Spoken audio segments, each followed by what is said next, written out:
Hey everyone, welcome back. I'm Marianne. I live in Canada with my husband and 2 kids, ages 3 and 4.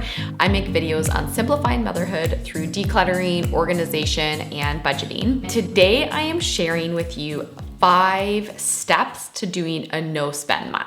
So we did our first no spend month about a year and a half ago, and it had such a huge impact on our whole lives and our budget and our entire family. So I knew I wanted to share about it and give some tips and advice and kind of guidance on what worked for us and how it could work for you and your family. Essentially, a no spend month is just a mini spending freeze. So you can kind of make up your own rules. It can be as long or short as you want. I'm going to refer to it in this video as a no spend month just because that's what we did. But as I'll mention in a minute, you can do kind of as long or short as you want, whatever works best for you. So if you've ever wondered about a no spend month, if you've ever considered doing it, or if you're just looking for something to kind of reset your budget and reset your spending, this is such a perfect way to do it. So let's do it. All right, guys, number 1 is to choose a goal. It could be, like I said, you just want to do kind of like a quick restart, a reshift on your spending. It could be that there's maybe a certain category that you feel like it's getting out of hand. If you're saving money for something specific, maybe you know that you're going to need a car in 6 months and you're saving up for that car really aggressively, or maybe you're paying off debt. Whatever it is, whatever is your goal, make sure you focus in on that. Knowing what you want to get out of it is going to make it so much easier, especially in those really, really tough times. For us, it was paying off debt. We were about halfway through paying off our debt. So whatever your goal is, whatever your thing is, whatever you're looking to get out of it, just have that in your head, and that's going to be your first step moving forward. Number 2 is to choose the length of time and the rules around it. If you are really into spending, if you're a huge shopper, then maybe doing a no spend day, honestly, it could be effective. If there is rarely a day that goes by that you don't spend anything, then start small, start with 1 day. Another option is to just do a weekend. I know with our family, most of our spending happens on the weekends. We're at work during the week, so it's really easy to stay on budget during the week. But the weekend is where, you might be getting more takeout, going out, doing something with a family. That's where maybe your spending is. So doing just maybe 1 weekend. Another option is to do a no spend week, or you could do, depending on how you get paid, it could be a no spend pay period. And then the second thing is create your rules. So you can do whatever you want. For us, all we did for that month was we could buy groceries and then our bills. And that was it.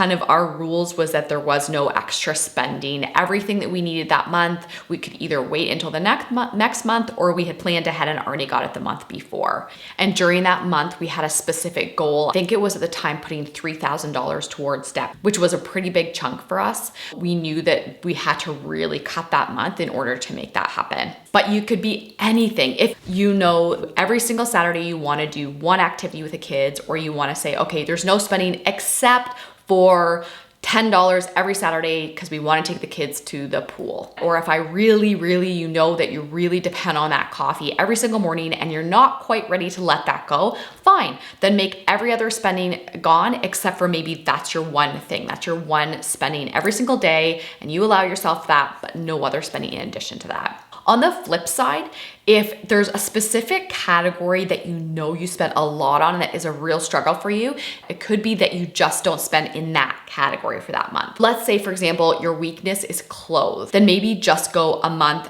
and don't buy any clothes. So all the other spending can be normal, but then you don't spend anything in your clothing category. You know yourself, you know your weaknesses, you know what you're trying to do, what your goal is, and create the rules around that.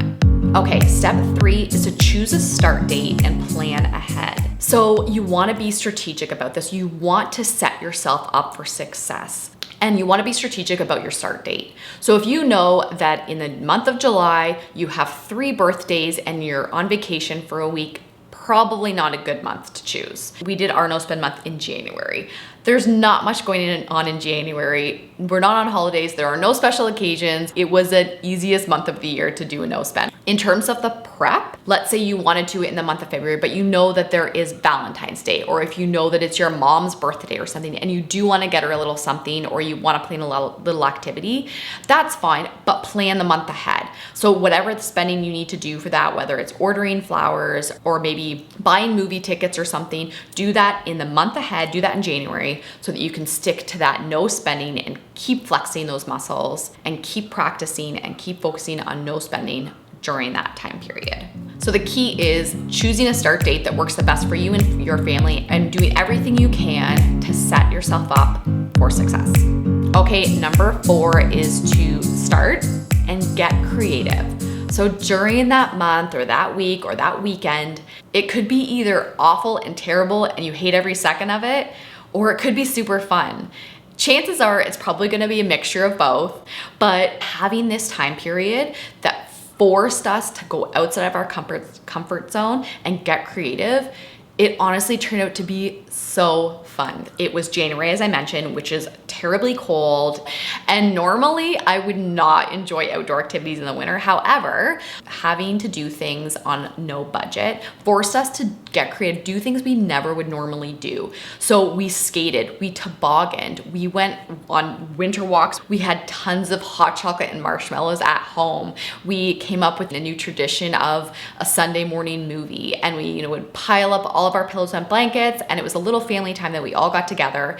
And honestly, a ton of these activities that we tried in that month have stuck. We've done them since then, and we have become so much more creative. If you told us that this week or this weekend or next month we wouldn't have any budget for entertainment or for fun stuff or buying extras, it wouldn't make that much a difference. Another thing we did that I would recommend is keeping a list of wants. So during that month, when you're so desperate for these things and you think, how am I gonna make it the whole month? How can I live without, that new thing I saw on Instagram that is just so adorable? So I just created a list of wants. So throughout the month, anytime something would pop up that I thought, oh, I wanna buy that so bad, I just write it down, and I know that I have that list for the next month.